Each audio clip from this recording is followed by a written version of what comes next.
मसीह का मैं धन्यवाद करता हूं कि परमेश्वर ने आत्मिक लोग जो हमें दिए हुए हैं। मैं परमेश्वर का शुक्र करता हूं पास्टर जी के लिए।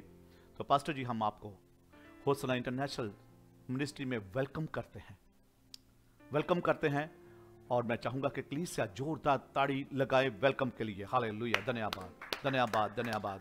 थैंक यू पास्टर जी। आइए और आके जो इस वक्त जितने ऑनलाइन हैं सब, मेरा विश्वास है कि पास्टर सूरज प्रमाणी जी जब आएंगे, आप, मेरा विश्वास जब आप अभी आ रहे हैं और जब आप वचन देंगे, मेरा विश्वास है कि बहुत सारे लोग बरकत पाएंगे। जैसे सब पहले आपके वचन से जो खुदावंद आपको देता है, आप जब डिलीवर करते हो, लोग सुनते हैं और लोग बरकत पाते हैं। हालेलुया।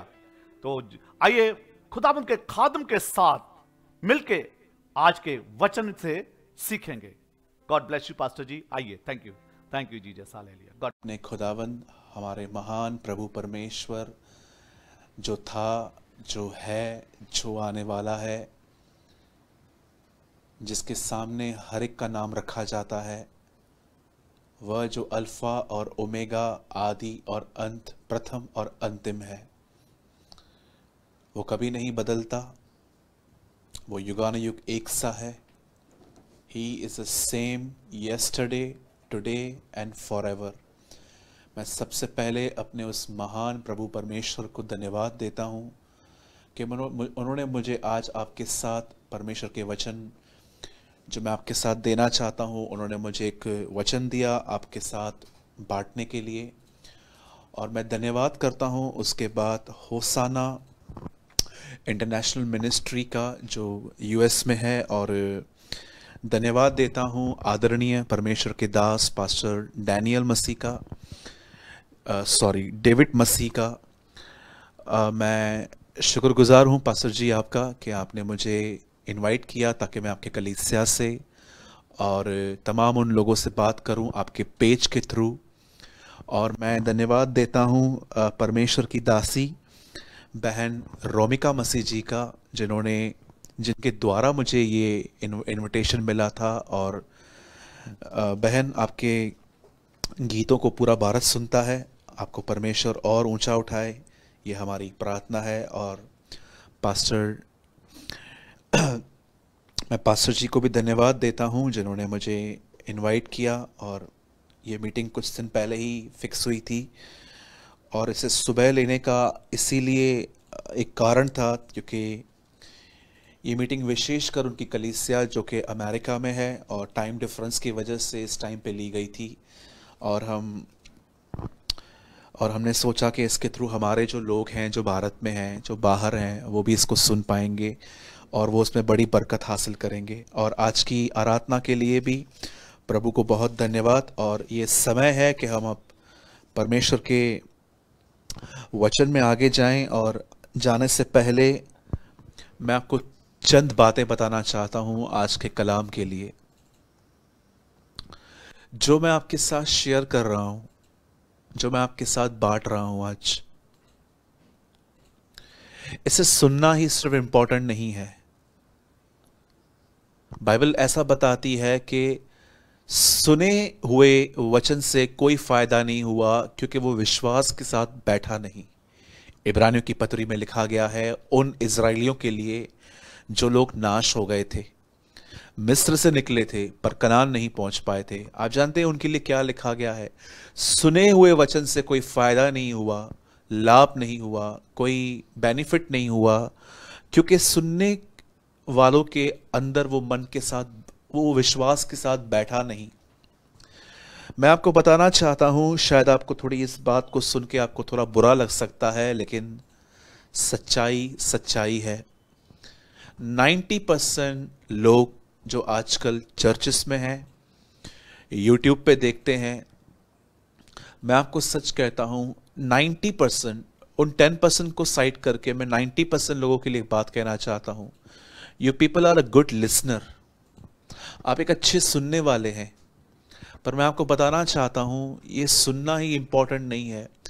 10% लोग ऐसे होते हैं जो सुनने के बाद एक डिसीजन लेते हैं कि जो आज हमने सुना, अब उसके अकॉर्डिंग हम परमेश्वर के अनुसार चलेंगे और न केवल डिसीजन लेते हैं, लेकिन वो उन डिसीजंस पर परमेश्वर का अनुग्रह मांगते हैं, ग्रेस मांगते हैं कि खुदा हमने आज जो भी सुना है प्लीज आप उन बातों पर चलने के लिए हमारी मदद करें। बिकॉज द बाइबल सेज व्यवस्था के सुनने वाले नहीं पर व्यवस्था पर चलने वाले आशीष पाते हैं।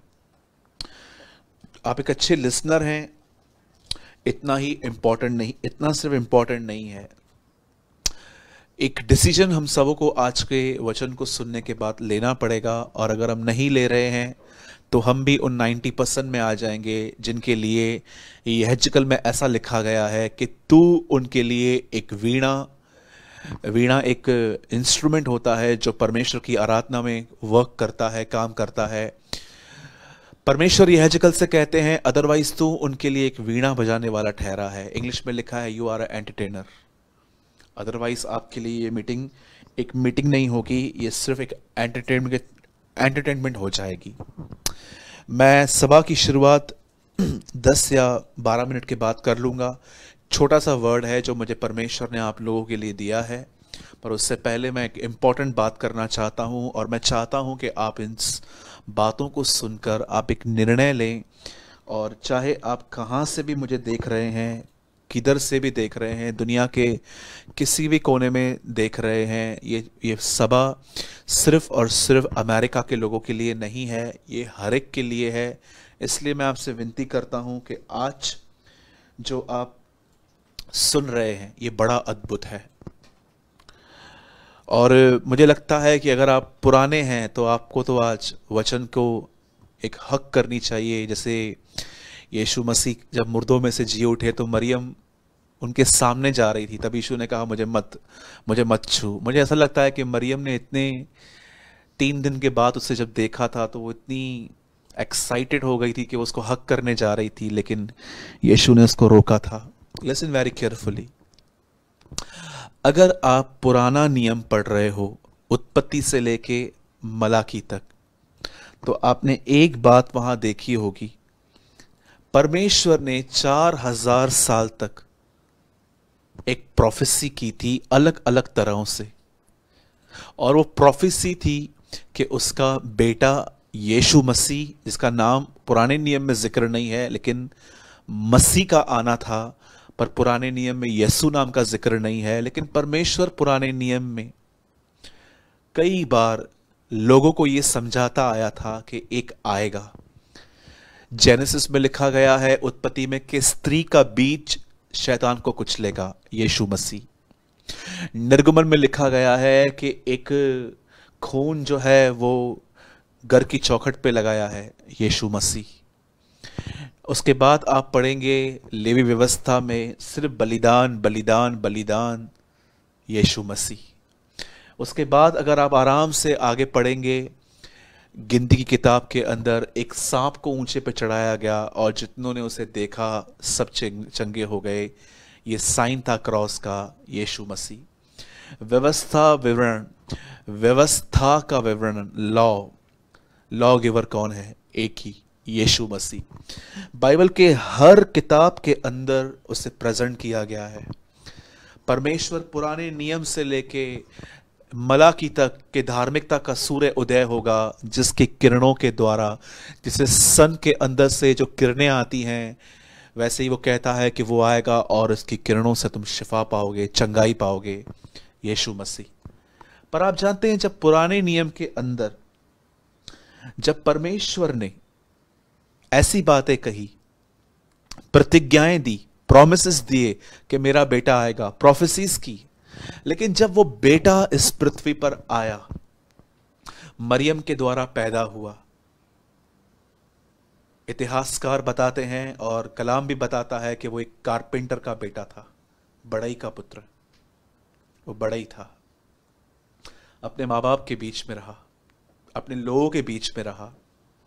जब समय आया तब सेवकाई करने के लिए निकला और प्रेजेंट किया अपने आप को कि मैं खुदा का बेटा हूं। अब आप में से कितने लोगों ने ये बात नोटिस की कि यीशु मसीह ने अपने मरने से पहले काफी हद तक यीशु मसीह ने एक और प्रतिज्ञा की, अब मैं जाऊंगा और मेरा जाना तुम्हारे लिए अच्छा है, क्योंकि जब तक मैं नहीं जाता वह पाकरू तुम्हारे लिए नहीं आ पाएगा। और आज 2021 साल होने को आए हैं। हम सब इन दिनों में पवित्र आत्मा के द्वारा लर्न कर रहे हैं, आगे बढ़ रहे हैं। अब ध्यान दीजिए, जब बाप इज़राइल से बात कर रहा था तो वो बेटे की बात कर रहा था। जब बेटा आया तो वो पाकरू की बात कर रहा था, पवित्र आत्मा की। पर अब कितने लोग हैं जो पाकरू का आवाज सुन पा रहे हैं कि वो किस बात की आने की बातें कर रहा है? मैं जानता हूं आज का वचन बहुत डीप है। मैंने आज ऐसे ही डिसाइड किया था, मैंने प्रभु से भी प्रेयर की, प्रभु कुछ ऐसा दीजिए कि पुरानों से भी, न केवल नयों से, आप पुरानों से भी कुछ बात कर पाए। मेरे भाइयों, जितने भी लोग मुझे देख रहे हैं, मेरे भाई मेरे बहन, जितने भी लोग आप मुझे देख रहे हैं, मैं आपसे पूछना चाहता हूं, are you listening the voice of the Holy Spirit? बाप ने बेटे के लिए कहा, बेटे ने आकर पाकरू के लिए बात की। अब पाकरू क्या कह रहा है, जरा सोचिए, इस बारे में सोचिए। आप जानते हैं इन दिनों में पवित्र आत्मा कलीसियाओं को क्या कह रहा है? यह पवित्र आत्मा का युग है। It's a time of the Holy spirit. प्रकाशित वाक्य की 7 कलीसियाओं को अंत में यह नहीं कहा गया जिसके कान हो वह सुन ले कि परमेश्वर क्या कहता है, यीशु मसीह क्या कहता है, पर वहां लिखा गया है जिनके कान हैं वो सुन लें कि आत्मा क्या कहता है। क्योंकि इस समय यीशु मसीह ने पवित्र आत्मा भेजा है। आप जानते हैं, आप में से जितने भी लोग मुझे वॉच कर रहे हैं, मुझे देख रहे हैं, मैं आपको एक बात कहना चाहता हूं। अब पवित्र आत्मा एक ही बात कह रहा है कि वो बहुत जल्द आएगा और तुम्हें उसकी तरह बनना है, और मैं तुम्हारी मदद के लिए भेजा गया हूं। आप में से जितने भी लोग मुझे इस समय वॉच कर रहे हैं, चाहे आप कहां से भी हैं, हो सकता है कि आप अपना यह लक्ष्य भूल गए हैं। हो सकता है कि आप में से कुछ लोगों के लिए वचन सुनना ही बहुत हद तक ठीक है, लेकिन आप क्या आप इस बारे में जानते हैं? आपका एक लक्ष्य है, यू हैव वन एम, और वो है मसीह की तरह बनना। इसी वजह से पवित्र आत्मा आपके अंदर दिया गया है। कभी आपने इस वचन के लिए आराम से पढ़ा? क्यों यीशु मसीह ने कहा कि बहुत सारे लोग परमेश्वर के राज्य में आना चाहते थे पर आ नहीं पाते थे? एक वचन, मैं उसको ठीक से मैं बता नहीं पा रहा हूं क्योंकि मैंने बहुत टाइम पहले वो पढ़ा था, मुझे पूरी तरह से याद नहीं है। बलवान उससे बांध कर ले जाते हैं, समथिंग कुछ ऐसा है। कितने लोग थे पुराने नियम के अंदर जो परमेश्वर के राज्य में आना चाहते थे पर नहीं आ पाए, लेकिन आज हमें ये अपॉर्चुनिटी मिली है कि हम उसके राज्य में आ सकें, उसकी तरह बन सकें। मेरे भाइयों, मेरी बहनों, इससे पहले कि मैं आज के वचन की शुरुआत करूं, मैं आपको बताना चाहता हूं, बाप ने प्रतिज्ञा की कि वो बेटा भेजेगा। जब बेटा आया तो उससे प्रतिज्ञा की, मैं पवित्र आत्मा भेजूंगा पिता से कहकर।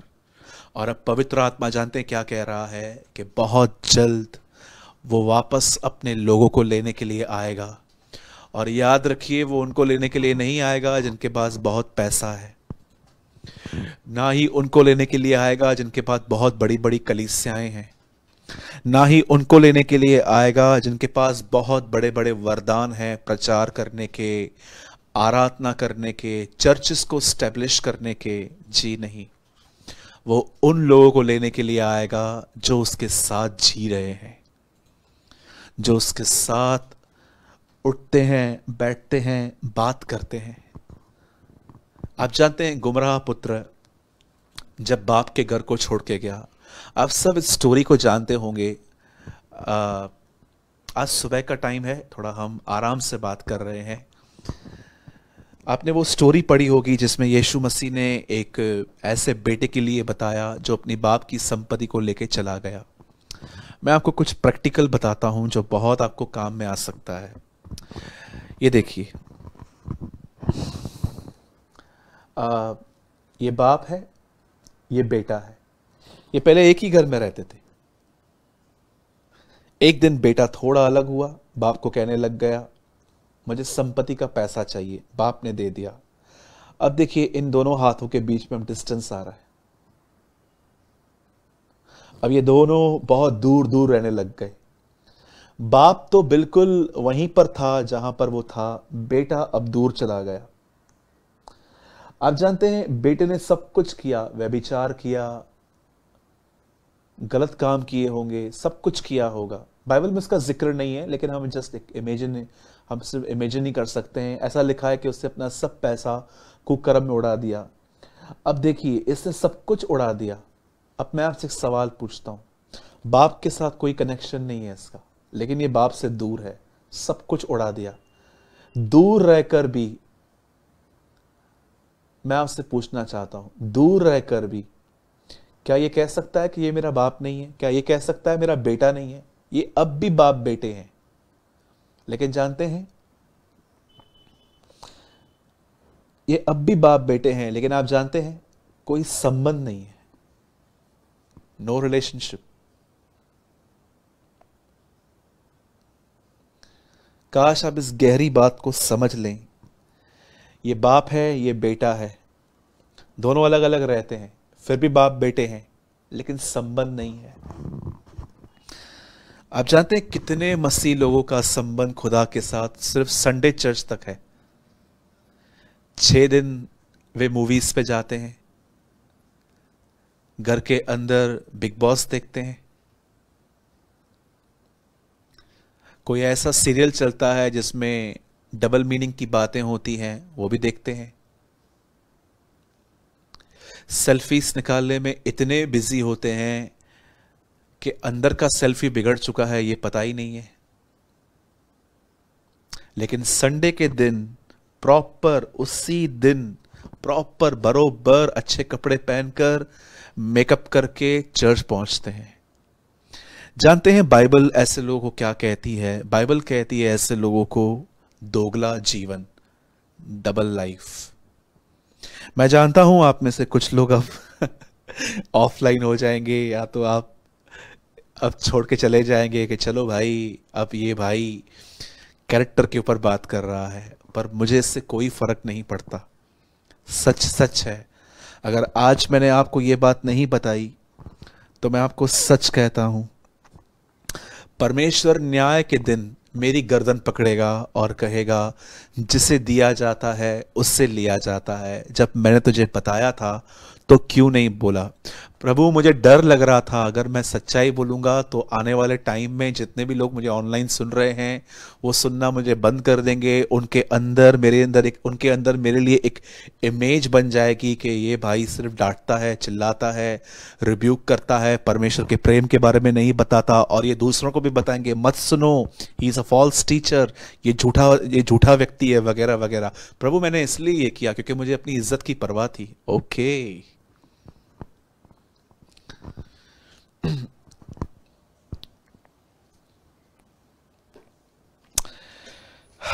मेरे भाइयों, मेरी बहनों, चीज़ों को सही आत्मा से, राइट पॉजिटिव स्पिरिट में लीजिए। मैं आपका दुश्मन नहीं हूं। न्याय के दिन आपको पता चलेगा कि एक्चुअली मैं आपसे प्यार करता था, इसलिए मैं चाहता था कि हम सब अपने घर में मिले। यीशु ने कहा मैं जा रहा हूं और अपना घर तैयार करने के लिए तुम्हारा घर तैयार करने के लिए जा रहा हूं, और जब तैयार हो जाएगा मैं आऊंगा, तुम्हें ले जाऊंगा। मैं चाहता हूं कि आप और मैं अपने उस घर में रहें। ये घर तो कुछ ही टाइम का है, सब खत्म हो जाएगा बहुत जल्द। कितना टाइम एक व्यक्ति जिएगा? बाइबल में लिखा गया है कि इंसान की उम्र 70 है, और बल के कारण काजू बादाम खाओगे तो शायद 80 तक भी चल पाओ। ये मैं नहीं, ये कलाम कहता है। उसके बाद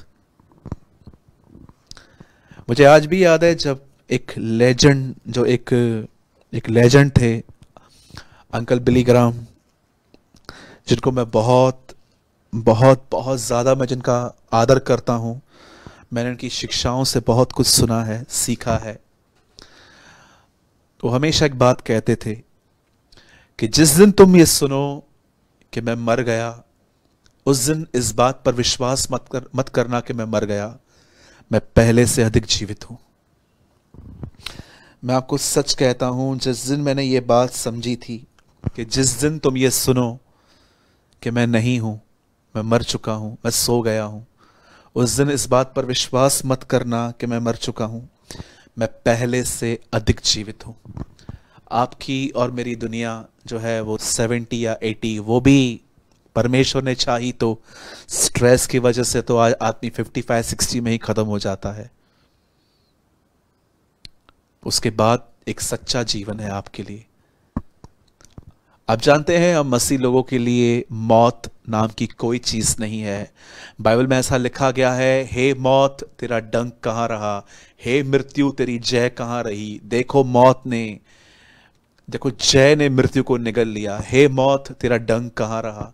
एक मसीह व्यक्ति को याद रखिएगा, उसके लिए मौत मौत नहीं है, सिर्फ और सिर्फ एड्रेस चेंज करना है। इसीलिए मैं आपसे कहूंगा, खुदा के साथ रहिए, खुदा के साथ चलिए, ताकि आप जब पवित्र आत्मा जो इस समय इन दिनों में हमें अंदर ही अंदर बात कर रहा है कि वो बहुत जल्द आएगा, तैयारी कीजिए। जहां से भी आप मुझे देख रहे हैं, तैयारी कीजिए। मैं विश्वास करता हूं कि आप मेरी चीजों को समझ पा रहे हैं जो मैं कहना चाहता हूं। अब मैं बात करना चाहता हूं उस टॉपिक के ऊपर जो परमेश्वर ने मुझे दिया था। इससे पहले भी जो मैंने आपसे शेयर किया, वो भी मुझे खुदावन ने ही कहा था आपसे शेयर करने के लिए, लेकिन अब मैं प्रॉपर एक वर्ड पे आना चाहता हूं। और मैं चाहता हूं कि आप में से हर व्यक्ति अपने साथ कलाम मुकद्दस को खोले, बाइबल को ओपन करे।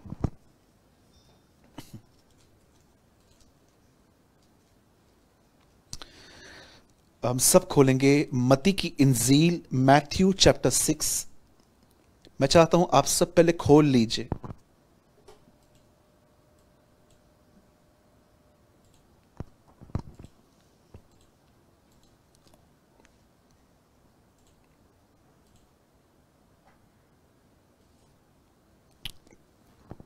और आइए, अपना दाहिना हाथ उठाइए, अपना फोन अपने लेफ्ट हैंड में पकड़कर, लिफ्ट योर राइट हैंड और कहिए, मैं तैयार भी हो जाऊंगा और यीशु के आने पर उठाया भी जाऊंगा। आमेन। आइए, मैं चाहता हूं आप में से हर व्यक्ति ये कन्फेस करे अपना दाहिना हाथ उठाकर, मैं तैयार भी हो जाऊंगा और मैं उठाया भी जाऊंगा। Come on, fast.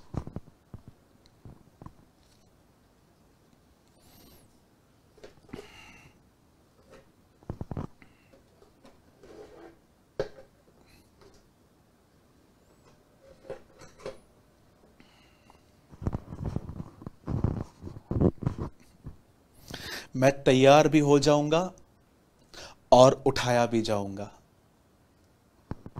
धन्यवाद यीशु।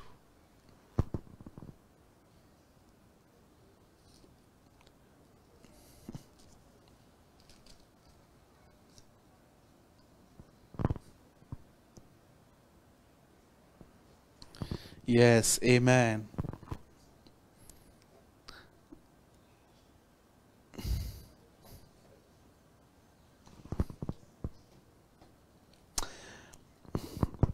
ब्रदर एक वर्ड कोट कीजिए, मैथ्यू चैप्टर 6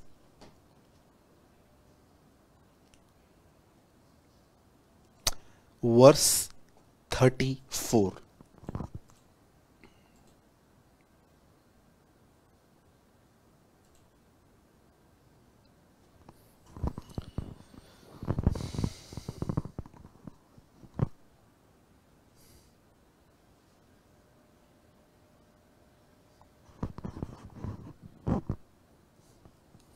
एक वर्ड इस समय आपके स्क्रीन पर है, बहुत ही फेमस वर्ड है ये, बहुतों ने पढ़ा है, हजारों बार सरमन सुने होंगे आपने, अलग अलग पास्टरों से, अलग अलग प्रभु के दासों से, अलग अलग खादिमों से, पर आज मैं यही वचन से आपको कुछ समझाना चाहता हूँ।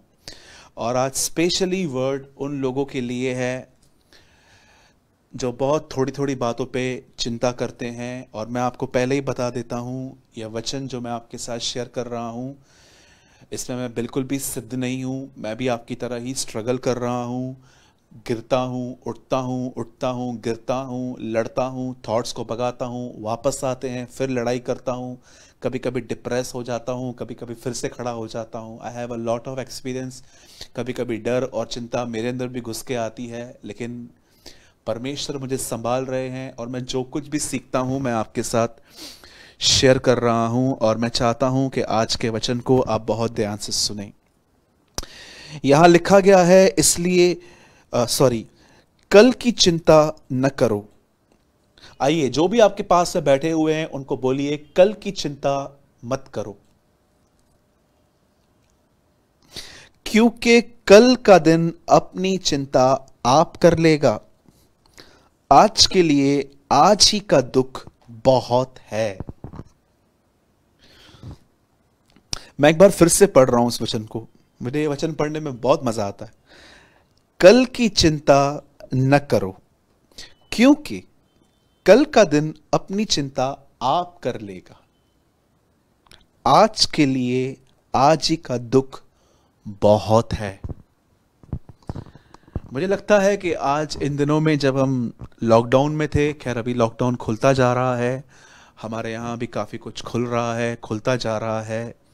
स्कूल कॉलेजेस अभी तक तो बंद हैं और चर्चेस भी हमारे यहाँ पर अभी तक कुछ भी हमें पता नहीं चल पाया है कि कब खुलेंगी, और खुलती भी हैं तो किस तरह के हमें इंस्ट्रक्शंस मिलते हैं, अभी तक कुछ भी बात सामने नहीं आई है। पर आप में से कितने लोगों ने इस लॉकडाउन के अंदर एक बात देखी, हम सब घर बैठे बैठे ओवर थिंकर बन गए थे। ओवर थिंकर का मतलब होता है जरूरत से ज्यादा सोचना। मैं बिल्कुल ऐसा बन गया था। मैं कई बार बहुत सारी बातों के लिए सोच सोच के खुद को परेशान कर रहा था। या तो कई बार ऐसा होता है कि हम न चाहते हुए भी बहुत सारी बातें हम सोच लेते हैं और कई बार हमारे जिंदगी के ये हिस्से बन जाते हैं। अब देखिए यहाँ क्या हुआ। बाइबल ऐसा बताती है कि यीशु मसीह अपने चेलों से मिले। ये सारी बातचीत एक पहाड़ पर की गई थी और यीशु उनको एक बात समझा रहा था जो हमारे लिए भी है। यहां लिखा गया है, कल की चिंता मत करना, आज के लिए आज ही का दुख बहुत है। आप जानते हैं अधिकतर हमारी चिंताएं कल के विषय में है, आज के विषय में नहीं है। बिल्स कैसे पे करूंगा, मेरी शादी टूटी तो मैं कहां जाऊंगा, अगर बिजनेस नहीं हुआ तो मैं क्या करूंगा, लॉकडाउन अगर 2 महीने और रहा तो मुझे और कर्जा लेना पड़ेगा। इतनी सारी बातें। आप देखिए, आपके अंदर जितने भी चिंता भरे विचार होते हैं वो आज के लिए कम, कल के लिए बहुत ज्यादा होते हैं। हम सोचते रहते हैं, सोचते आप देखिए हमारे अंदर डर पैदा हो जाता है, क्योंकि सोच डर को क्रिएट करती है। और उसके बाद देखिए स्लोली हम बीमार पड़ना चालू हो जाते हैं, हमारा वेट लॉस होता है, हमारी भूख कम हो जाती है, हमारी नींद कम हो जाती है, हमारे बात करने का तरीका जो पहले बहुत पोलाइट था अब हम उसके बाद हम रूड स्टार्ट हो जाते हैं। स्लोली हम इतने फ्रस्ट्रेट हो जाते हैं कि हम किसी से मिलना नहीं चाहते। हर एक के अंदर हम लोग गलतियां ढूंढते रहते हैं, आपने ऐसा किया, आपने ऐसा किया, आपने ऐसा किया। और उसके बाद देखिए एक व्यक्ति की वजह से पूरे घर का माहौल खराब होता है, जिसका मैं एक उदाहरण आज मैं आपको देना चाहता हूं और मैं चाहता हूं आप इस बात को बहुत समझिए। बाइबल ऐसा बताती है, यीशु मसीह एक परिवार के साथ जब इस दुनिया में थे, जब वो शरीर में थे, इस समय वो खुदा के साथ हैं। जब वो इस पृथ्वी पर आए थे तो एक परिवार के साथ वो कनेक्ट थे। इस परिवार में 3 लोग रहते थे, जिक्र है वचन में इसका, मार्था, मरियम, लाजर। और अक्सर यीशु उनके परिवारों में जब जाते थे तो मुझे ऐसा लगता है कि यीशु मसीह वहां पर वचन भी शेयर करते होंगे, करते भी थे।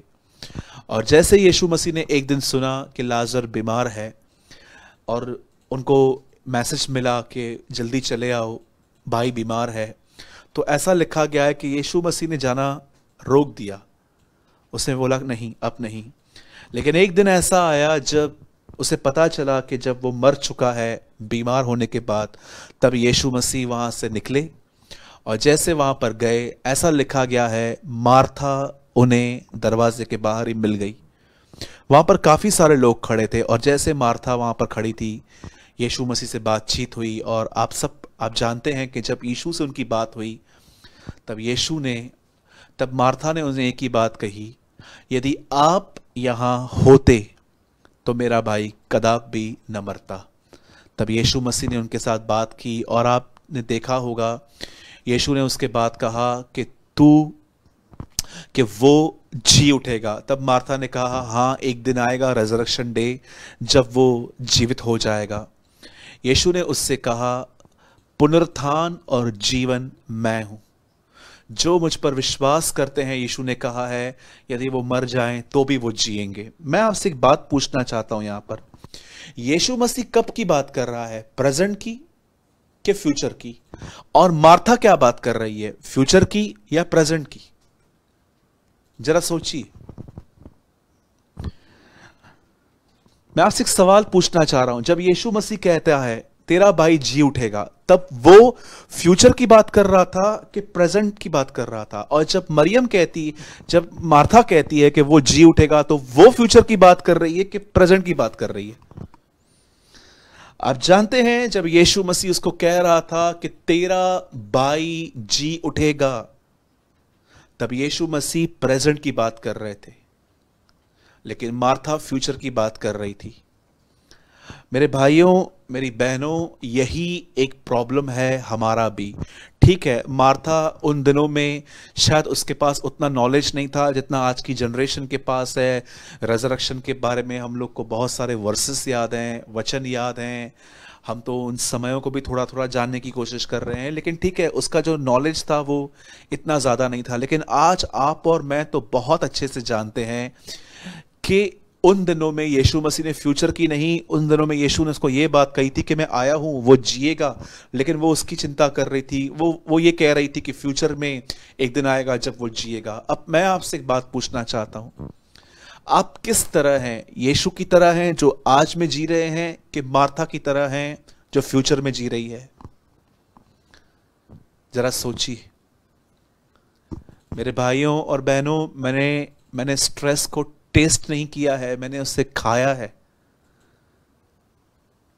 मैंने टेंशन को टेस्ट नहीं किया है, मैंने खाया है। मैंने कई बार अपने लाइफ में इतना टेंशन लिया है कि मैंने अपनी सेहत खराब की है, मैंने अपना चाल चलन खराब किया है। और जब परमेश्वर ने मुझे उस प्रॉब्लम में से बाहर निकाला, तब मैं इस बारे में सोच रहा था कि बात थी क्या और मैं उसे कितने अलग अलग तरहों से सोच रहा था। आज आपके साथ भी ऐसा हो सकता है कि आप आज में नहीं जी रहे हैं, आप कल की चिंता कर रहे हैं, कल क्या होगा, बच्चों की शादी कैसे होगी, जॉब चली गई है, नहीं मिली तो कैसे चलेंगे, वाइफ प्रेग्नेंट है, ये प्रॉब्लम है, वो प्रॉब्लम है। मेरे भाइयों और बहनों, जब तक जिंदा हैं तकलीफें रहेंगी। मैंने रिसेंटली एक मैसेज रिसीव किया, उस मैसेज के अंदर लिखा गया था कि भाई, मुझे बहुत तकलीफ होती है कि जब लोग मेरी निंदा करते हैं, जब लोग मेरे लिए बुरा कहते हैं, जब मैं ये सुनता हूं तो मुझे बहुत तकलीफ होती है। मुझे एक बात बताइए, मैं आपसे एक सवाल पूछना चाहता हूं, जो भी लोग आपके बारे में कहते हैं, क्या आप सच में वो हो? मुझे भी लोग कहते हैं you are a false teacher, आप एक झूठे शिक्षक हो, you are a false prophet, आप एक झूठे भविष्यवक्ता हो। कई लोग कहते हैं कि हाँ, आप एक गलत टीचर हो, वगैरह वगैरह। आप देखिए, बहुत लोग कमेंट भी करते हैं यूट्यूब के नीचे। मैं आपसे पूछना चाहता हूं, आप आलोचना से क्यों डरते हैं? जब आप प्रभु में आगे बढ़ेंगे, लोग आपको रोकने की कोशिश करेंगे, शैतान आपको रोकने की कोशिश करेगा, आपका माइंड आपके लिए आपके विरुद्ध में सोचेगा, क्यों ध्यान दे रहे हो, आप वो नहीं हो जो जो लोग आपको कहते हैं, आप वो हो जो आपको खुदा कहता है। मैं आपको बताना चाहता हूं आप कौन है। आप परमेश्वर की संतान हैं। सर्वशक्तिमान परमेश्वर आपका पिता है। आप यीशु मसीह के लहू से धोए गए हैं। आप परमेश्वर की संतान हैं। आप पवित्र आत्मा की सहभागी हैं। बहुत जल्द आप वहीं रहेंगे जहां पर यीशु मसीह है। मेरे भाइयों और बहनों, लोगों की बातों पे ध्यान न दीजिए। लोग आपके लिए बोलते रहेंगे, एक चुप करेगा, दूसरा बोलेगा, दूसरा बोलेगा, अपने बोलेंगे। अपना बोलने के बाद शायद परिवार भी आपके लिए तरह तरह की बातें कर सकता है। आपको उनकी बातों पर ध्यान देने की कोई जरूरत नहीं है। बाइबल बताती है, बिरतुमाई नामक एक अंधा भिखारी था। जब वो यीशु को पुकार रहा था, जब वो यीशु की तरफ बढ़ने की कोशिश कर रहा था, लोगों ने क्या किया, उसका मुंह बंद करने की कोशिश की। बोला चुप कर। वो और चिल्लाने लग गया। जैसे उसने चिल्लाना चालू किया, उसकी पुकार यीशु तक पहुंची। यीशु रुक गए। यीशु ने कहा, उसे बुलाओ। वही भीड़ जो उसे कह रही थी चुप कर, अब वही भीड़ जानते हो उसको क्या मैसेज देती है? निराश मत हो, ढाढ़स बांध, वो तुझे बुला रहा है। Upside down. परमेश्वर ने वहां के लोगों के मन ही बदल दिए। मेरे भाइयों, मेरी बहनों, मैं आपको कहना चाहता हूं, कल की चिंता कल पर छोड़ दीजिए। आज का दिन प्रभु ने बनाया है, आज के दिन आनंदित रहिए। मैं जानता हूं बोलना बहुत आसान है, जब बात प्रैक्टिकल पे आती है, जब मैसेज पूरा होने के बाद जब हम बैठते हैं तो वापस हमें ख्याल आते हैं और हम वापस में डूब जाते हैं। मैं जानता हूं बात करना बहुत आसान है, फिर भी मैं आपको एक बात कहूंगा, आराम से बैठ के सोचिए, और कोई ऑप्शन भी नहीं है। जब यीशु मसीह उसके घर के अंदर आए, जब यीशु मसीह उसके परिवार में आए, तब यीशु मसीह ने उसको एक ही बात कही, वो कहाँ है, तुमने उसे कहाँ रखा है? 4 दिन हो चुके थे उसकी कब्र में उसको रखे हुए। तब मरियम, मार्था उससे कहती है, यदि आप यहाँ होते तो मेरा भाई कदापि न मरता, पर अगर आप अभी भी परमेश्वर से मांगो तो वो आपको देगा। आप देख रहे हो इस बहन का मन कितना भटक रहा है, कभी फ्यूचर में, कभी प्रेजेंट में, कभी पास्ट में, पता नहीं वो क्या क्या बोलती जा रही है। लेकिन यीशु उसे एक की बात कहते हैं, जीवन और पुनरुत्थान मैं हूं। जीवन जो तू जिंदगी जी रही है उसका खुदा भी मैं हूं, और अगर तू मर भी जाए तो तेरे को जिलाने वाला खुदा भी मैं हूं। आज मैं आपको कहना चाहता हूं, जितने लोग जी रहे हैं वो आपका खुदा है। मरने के बाद वही आपको जिंदा करने वाला खुदा है। अगर आपको आज ये बात समझनी है कि आपकी चिंता सिर्फ आपको खुदा से दूर ले जाती है, आपके अंदर शक और अलग अलग बातें पैदा करती हैं, तो मैं आपको एक बात कहूंगा, आज के बाद जब भी आपके अंदर स्ट्रेस आए, टेंशन आए, किसी भी बात का, अपनी मैरिज के लिए, यदि आप माता पिता हैं, आपके बच्चे होल डे मोबाइल पे बैठे रहते हैं, सारा दिन गेम्स खेलते रहते हैं, लेट नाइट्स होते हैं, और आप कहाँ ना कहाँ उनके बारे में परेशान होते हैं। हो सकता है कि आपके फाइनेंशियल कंडीशन ठीक नहीं है, हो सकता है आप बीमार हो और दवाइयाँ भी आपको ठीक नहीं कर पा रही हैं और प्रेयर भी वर्क नहीं कर रही है इन दिनों में। हो सकता है कि आप कुछ ऐसी प्रॉब्लम्स में हो, आप ऐसे गुनाहों में हो कि आप चाहकर भी अपने परिवार और अपने लोगों के साथ शेयर नहीं कर पा रहे हो, क्योंकि लगता है कि उसके बाद आपकी इज्जत मट्टी में मिल जाएगी। मैं आपको कहना चाहता हूं, लिसन वेरी केयरफुली। आप किसी भी बात में हैं, मैं बात स्ट्रेस की कर रहा हूं। हाँ, अगर हम बहुत बड़े गुनाह में हैं तो मुझे लगता है कि हमें अपने लीडर से बात करनी चाहिए और उससे काउंसलिंग लेनी चाहिए कि हम यहाँ से कैसे बाहर आएं। लेकिन आज मैं बात पाप से बाहर आने की नहीं, पर मैं टेंशन की कर रहा हूँ। जब भी आपको टेंशन हो, मैं आपके सामने एक वचन शो करता हूँ, और उस समय ये वचन आप ज़रूर कन्फेस कीजिए। ये शैतान के लिए एक तमाचा होगा, उसको आपसे दूर भागना ही पड़ेगा। मैं चाहता हूँ हर व्यक्ति स्क्रीन पर इस वर्ड को पढ़ ले, 1 पीटर चैप्टर 5 वर्स 7।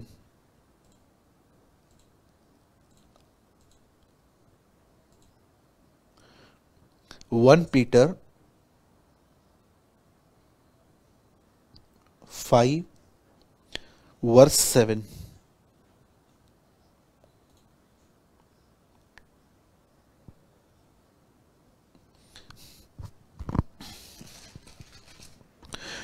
अपनी कुछ कुछ चिंताएं उसी पर डाल दो, ऐसा लिखा है? नहीं लिखा है ना? ब्रदर वर्ड स्क्रीन पे ही है, जरा देखिए मैं सही बोल रहा हूं कि गलत बोल रहा हूं। यहां ऐसा लिखा है अपनी कुछ कुछ चिंताएं जो प्रभु उठा सके। नहीं लिखा है ऐसा, ये डेविल बोलता है हमें कि सब कुछ प्रभु नहीं करेगा, तुझे भी बहुत कुछ करना है। ठीक है, हमें बहुत कुछ करना है, लेकिन वो नहीं करना है जो खुदा करेगा। अपनी सारी चिंताएं उसी पर डाल दो। डालने का मतलब जानते हैं? डाल देना, वापस आएंगी, वापस उठाओ, डाल दो, वापस डाल दो। अपनी सारी चिंता उसी पर डाल दो क्योंकि उसको तुम्हारा ध्यान है। मैं आपको एक एग्जांपल दिखाता हूं। ब्रदर कोई भी चीज दो मुझे, मेरे जो चश्मे का कवर दे दो, मेरे चश्मे का कवर दे दो।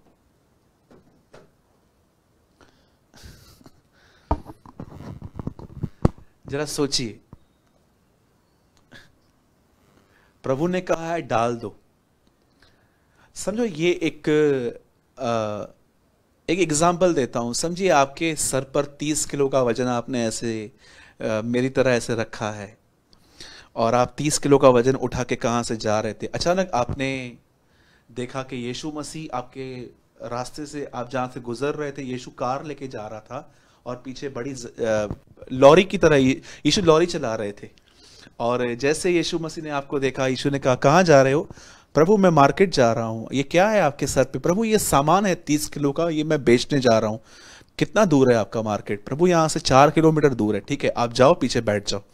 और जैसे आप पीछे बैठे, और आप जानते हो यीशु मसीह गाड़ी चला रहे थे, और गाड़ी चलाते चलाते उन्होंने पीछे की विंडो खोली आपको देखने के लिए कि आप क्या कर रहे हो। और मैं आपको बताना चाहता हूं, आप इस तरह बैठे हुए थे। पता नहीं ये पकड़ेगा कि नहीं।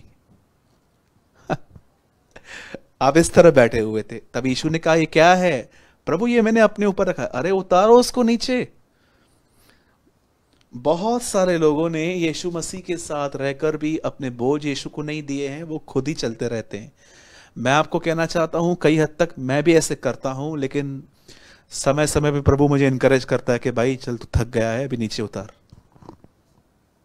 मेरे भाइयों और बहनों, जब भी डेविल आपको फ्रस्ट्रेट करे, आपको तंग करे, मैं आपको एक एडवाइस देता हूं।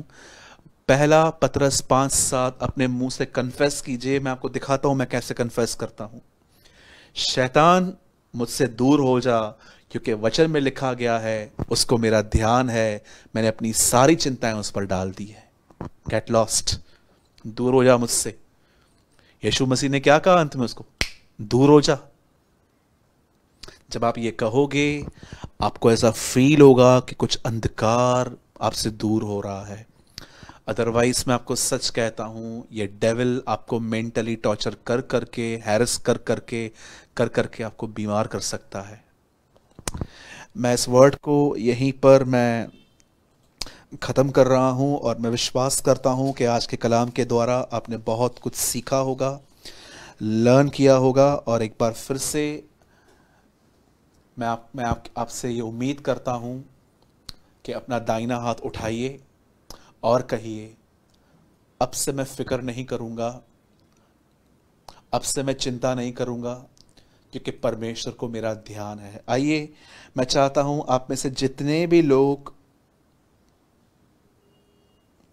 मुझे देख रहे हैं, मैं चाहता हूं आप में से हर व्यक्ति ये कन्फेस करे, अब से मैं चिंता नहीं करूंगा, क्योंकि परमेश्वर को मेरा ध्यान है। Come on.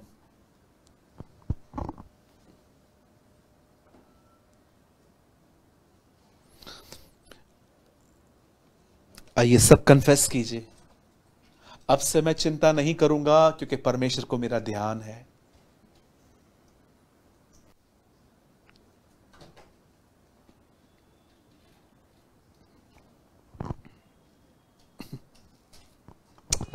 धन्यवाद यीशु। अब से मैं चिंता नहीं करूंगा, परमेश्वर को मेरा ध्यान है। मेरे भाइयों, मेरी बहनों, आज के बाद शैतान अगर आपके मन में स्ट्रेस डालने की कोशिश करे, उस समय उसे कहिए, शैतान मुझसे दूर हो जा, क्योंकि पतरस में लिखा है, परमेश्वर को मेरा ध्यान है। धन्यवाद यीशु। आइए हम दुआ करेंगे।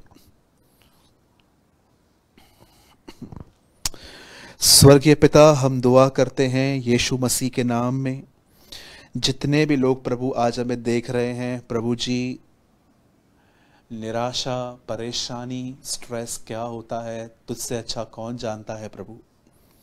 तू जानता है तेरे बच्चे कहाँ से निकल रहे हैं प्रभु, वो आग में से निकल रहे हैं।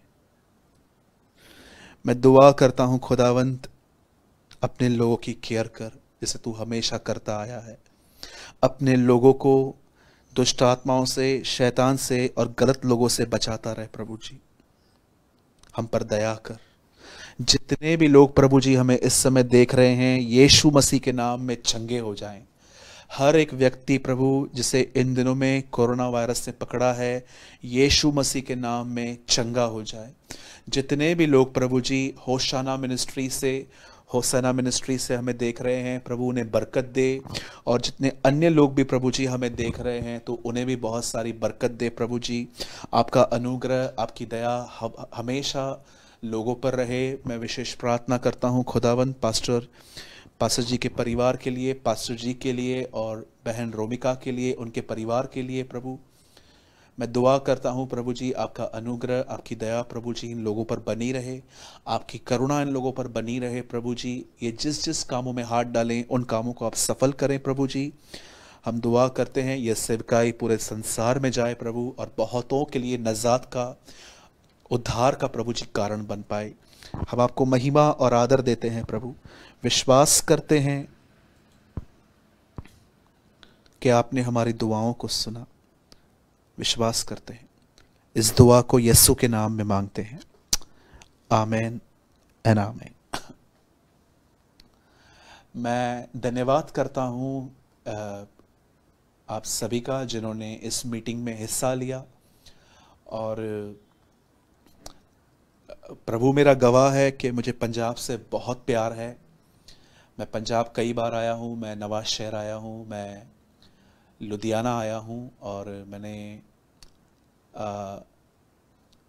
बटाला में मैंने मीटिंग ली है, नवाज शहर में ली है, और लुधियाना में मैं आया हूँ, गुरदासपुर में मैं आया हूँ, और भी कुछ जगहों पे, चंडीगढ़ तो लगभग मैं एवरी ईयर 2 बार आता हूँ।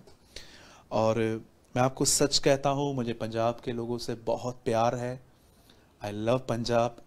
और मुझे पंजाब से बहुत आदर मिला है, बहुत सम्मान मिला है।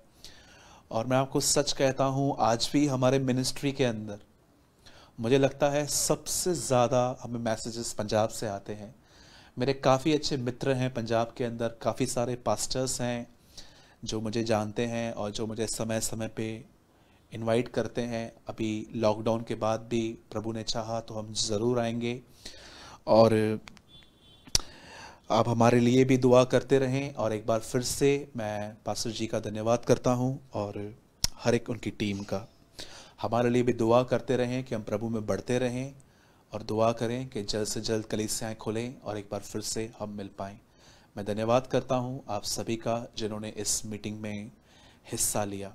और मैं फिर से कहूँगा, जितने भी लोग मुझे पंजाब से देख रहे हैं, परमेश्वर आपके साथ है और वो आपसे प्रेम करता है। और विशेषकर पंजाब के जवानों के लिए मैं एक बात ज़रूर कहूँगा, लिसन। जितने भी स्पेशली लोग मुझे पंजाब से देख रहे हैं, मैं आपको एक बात ज़रूर कहूँगा, विशेषकर जवानों को, परमेश्वर चाहता है कि आप उसके लिए पंजाब में गवाह बनो,